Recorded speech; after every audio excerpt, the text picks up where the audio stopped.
Thank you so much. I stand before you today humbled and honored to accept the Republican nomination for governor of the great state. I want to thank all of you for being here tonight and for your time, your support, guidance, donations over the past few months. Without you by my side, today would not have been possible. I'd also like to take a moment to thank my family, my husband Jeff, and my children, Leo, Luke, and Tyler, for their unwavering support. Don't be so nervous.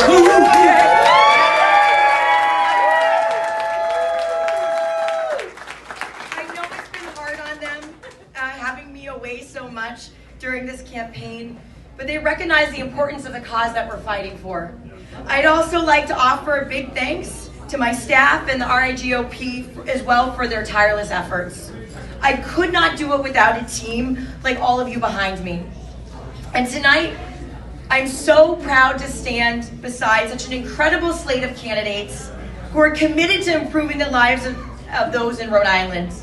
Our message is simple. The current leadership on Smith Hill has let the people it was elected to serve down, and the only way to get our state back on track is to kick the insiders out of office.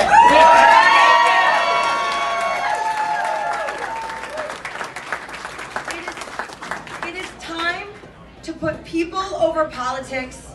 It is time to buck the status quo. It is time to show our state what real leadership looks like.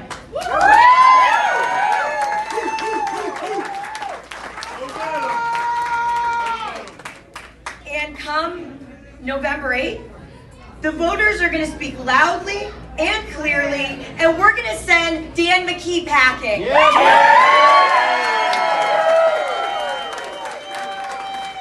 And we're going to take back both the governor and lieutenant governor's office. Yes, we are going to elect an attorney general who respects the rule of law. A treasurer who will restore fiscal responsibility, and a Secretary of State who ensures that we have free, fair, and secure elections.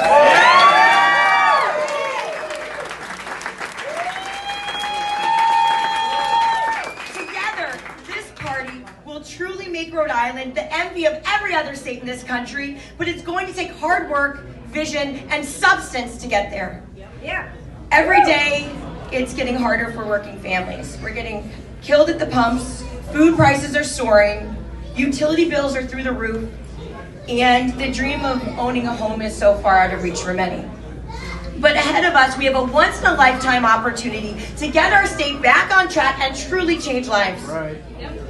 And it all starts with education, because education is the great equalizer. We need to get our parents more involved in the classroom. We need to implement school choice. We need to pay our teachers more, provide universal pre-K, rework the funding formula, and invest in technical education. Most importantly, we need to recognize that one size does not fit all, and our kids need options.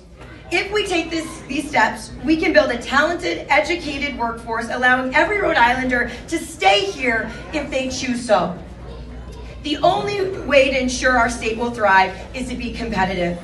We need to compete with our neighbors and the region as a whole. We cannot continue to bribe businesses to be here through corporate welfare, which has time and time again left the taxpayers holding the bag. We need to instead create a climate that entices companies to come here, and frankly, we have so much to offer in this state. Businesses should be lining up to come here. With an educated workforce and a competitive business environment, Rhode Island can finally begin to leverage its assets. We have multiple interstates, rail, an international airport, deep water ports, and 400 miles of coastline, and we also have great universities and colleges. We are truly the gateway to New England, strategically located between New York and Boston. And by investing and promoting our unique assets, we can both attract new businesses and retain the ones that we already have here. And finally, to take Rhode Island into the 21st century, we need to be a leader in something. Connecticut has insurance, Massachusetts has biopharma, New York has finance. With over 400 miles of coastline, we should lead the country in the blue economy. And by partnering with the marine industry, investing in new technology, and focusing on workforce-related training, we can lead in shipping, defense, renewable energy, and aquaculture. The economy of our future is right before our eyes. All we need to do is harness it. These they may seem like lofty goals, but if we have the political will, this can be a time of unparalleled success for Rhode Island, a moment of unlimited potential. But we're going to need to change to get there. Failed career politicians like Governor McKee continue to represent the very worst in our state. While a decent mayor, he has been corrupted by power. He is under investigation by the FBI, the U.S. Attorney General's Office, the Rhode Island Attorney General's Office, I need a list, and the Rhode Island State Police. We deserve better.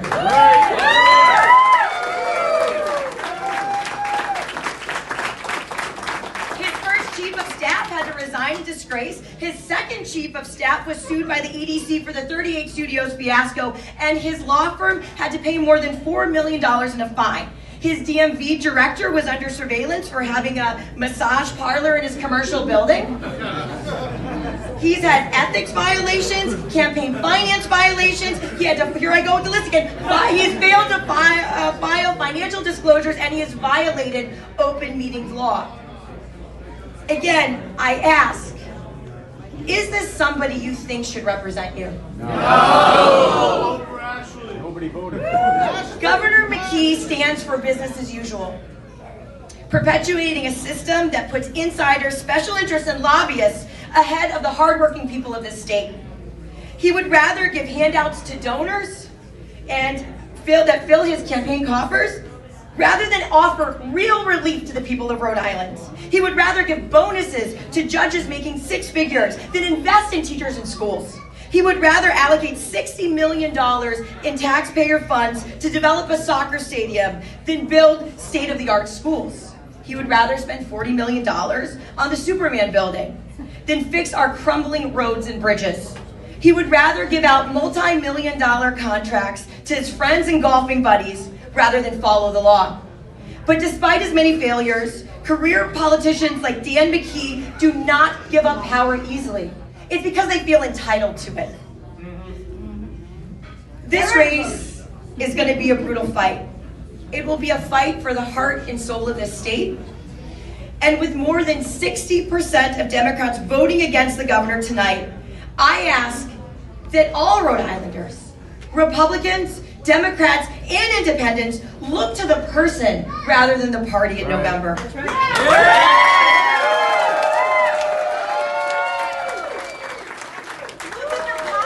Look at the policies instead of the talking points. And I ask you to look at the failures of the McKee administration and ask yourself, does he really deserve a 4-year term? No! Think to yourself, where was my bonus? Where was my relief?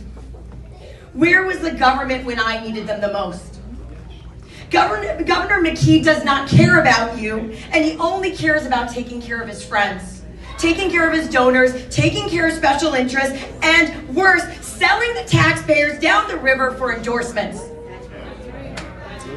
So tonight, with my family beside me, I ask you to join us as we fight for the future of our children. I need your support to win. I need your time, your energy, I need your voice. If we have those things, we cannot fail. We will lead the state to greatness and change people's lives for the better. Join this movement. Join our collective cause. Thank you. God bless you. God bless Rhode Island. And God bless America.